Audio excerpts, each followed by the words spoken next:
l'hiver, il n'y a pas tellement de possibilités de trouver des fleurs. Là, c'est l'occasion. Chaque année, à la même époque, à peu près. Exactement. Le mimosa commence au mois de décembre, finit à peu près au mois de mars, à travers plusieurs variétés. 3 variétés, l'astier, le mirandole, le gaulois, ce qui nous permet d'avoir des fleurs dans son intérieur pendant presque 3 à 4 mois. Et aussi dans son jardin, parce qu'on peut planter du mimosa dans son jardin, si vous avez un mur abrité, un sol léger, 3 heures de soleil par jour. Et un climat. Ah oui, il faut au minimum 3 heures de soleil par jour. 3 heures de soleil par jour. Ah oui, ça aime le soleil, ça aime les sols drainants, ça n'aime pas le vent, hein, donc il faut les protéger des vents. Mais là, cette année, on s'est intéressé à ces gens qui cultivent le mimosa, ces horticulteurs qu'on appelle des mimosistes. Ils étaient en voie de disparition parce que les gens n'achetaient pas vraiment du mimosa. Dans quelle région? Du côté de Menton? Voilà, Menton, il y a Saint-Raphaël, il y a la fameuse route du mimosa avec Bormes-les-Mimosas. Ah oui. Et on est allé à Évidemment. Pégoma ce matin. Pégoma, c'est entre Cannes et Grasse. C'est un peu en altitude. Et c'est vraiment la ville du mimosa. On dit Pégoma ou Pégomas? On dit Pégoma. Parce que je me suis bien renseigné. Alors, certains peuvent le dire Pégomas, mais c'est là-bas, on dit Pégoma. Voilà. Donc, vous allez voir qu'il y a toute une nouvelle génération de mimosistes qui s'intéressent aux mimosas, qui ont replanté des nouvelles variétés et qui permettent d'avoir justement de la très belle qualité en France. Alors, on est allé voir un jeune horticulteur, un jeune mimosiste. Regardez. Le mimosa en hiver, c'est le sourire de la Côte d'Azur. Il fleurit et parfume nos appartements tout l'hiver. Mais depuis les années 90, les producteurs se font rares, dû à l'importation de fleurs venues du nord de l'Europe. La courbe aujourd'hui a tendance à s'inverser, pour le bonheur de nos jeunes producteurs. Les producteurs de mimosa sont de plus en plus rares, mais depuis quelques années, il y a plusieurs jeunes qui reprennent des exploitations parce qu'ils ont trouvé de nouveaux débouchés, de nouvelles façons de vendre, et ce qui permet de relancer un peu la production. C'est un métier qui est difficile, on est dans des conditions de culture escarpées, en pente. La production s'échelonne sur plusieurs mois grâce à 3 variétés, le mirandole, l'astier et le gaulois. Ce que vous voyez de fleuri, c'est le mirandole qui touche là actuellement à sa fin, et on va enchaîner avec l'astier qui commence à éclore. Quelle est la journée type du mimosiste ? La récolte est totalement manuelle. Donc, à la cisaille, on va couper les plus gros rameaux que l'on va débiter en branches plus petites pour faire les fagots.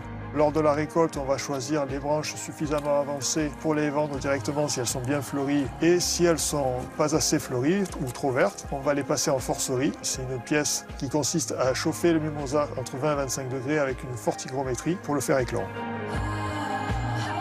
Après, on le redescend bien sûr à l'atelier. On va recalibrer les branches, les trier, les conditionner, enlever ce qui ne va pas, faire un tri, des plus belles branches, des plus beaux rameaux. Ensuite, on le conditionne en bouquets. Alors à la demande, ça peut être des petits bouquets de 250 grammes à 1 kg, puisque le mimosa se vend au poids. Une fois que les bouquets sont faits, donc on les rassemble en seaux de 3 ou 4 kg, avec une solution de conservation à l'intérieur. Quel est le secret pour avoir du mimosa dans son jardin ? Quelqu'un qui voudrait planter du mimosa dans son jardin, il faut s'assurer déjà que le climat le permet, c'est-à-dire des hivers pas trop froids où la température ne descend pas en dessous de moins 6 degrés. Un sol acide, donc pas calcaire, et bien aéré, un sol bien drainé où l'eau ne stagne pas. Il faut le tailler en forme de gobelet, c'est-à-dire nettoyer l'intérieur et essayer de lui donner une forme d'arbre fruitier, comme un olivier, comme un pêcher, c'est-à-dire laisser les branches latérales pousser, faire des charpentières, le nettoyer au milieu et chaque année, après floraison, tailler toutes les cimes qui vont fuser vers le ciel pour lui donner sa forme. Il va falloir le tailler chaque année et le mettre à l'abri du vent parce que le vent risque de casser les rameaux. Bien qu'aujourd'hui, beaucoup de jeunes ont déjà une formation agricole à la base ou horticole, le gros du métier s'apprend de génération en génération. C'est une transmission d'un savoir-faire que l'on a acquis ici sur la Côte d'Azur depuis une centaine d'années.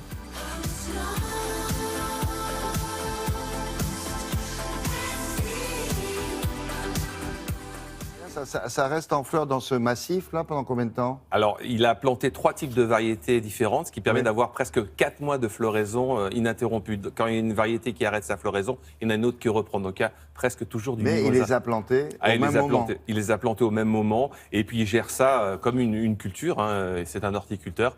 C'est pas un métier facile, vous avez vu, parce que c'est quand même très escarpé, c'est en altitude. Il faut tailler régulièrement les branches. On les met en fagot parce qu'on le vend au poids. Et c'est une plante qui tient à peu près une semaine en vase. Hein. Il faut un peu écraser le bout de la branche parce que c'est un peu c'est dur, légèrement avec un petit marteau, mettre dans une solution un petit peu nutritive et changer l'eau. Voilà, oui. Vous voulez que j'aille? Je vous fais voir, allez, tenez. Bah, On prend 30 secondes. Allez, regardez, le beau mimosa qu'on a ramené. Voilà, le bout de la branche est souvent un petit peu dur ici, là. Vous l'écrasez légèrement, on ne va pas totalement l'aplatir avec un petit marteau pour pouvoir pour permettre à la plante d'absorber l'eau plus facilement. Et il faut changer l'eau tous les jours. Ça, c'est voilà. Et vous enlevez toutes les petites feuilles. On trouve ça facilement en jardinerie. Vous trouvez ça très facilement maintenant chez vos fleuristes en fleurs coupées. Et en jardinerie, vous trouvez les plantes à planter à partir du mois de septembre. Et enlever les petites Il faut toujours enlever les feuilles parce que c'est ça qui fait tourner l'eau, qui la rend un petit peu nauséabonde. Enfin, c'est vrai, ça sent fort. Ça sent fort, donc il faut l'enlever et ne pas faire tremper les branches. Et vous avez vraiment, ça tient à peu près une semaine, c'est sympa. Et puis l'eau tous les jours, n'oubliez pas. C'est vrai que tous les jours. Ça sent pas bon. Ouais. Merci.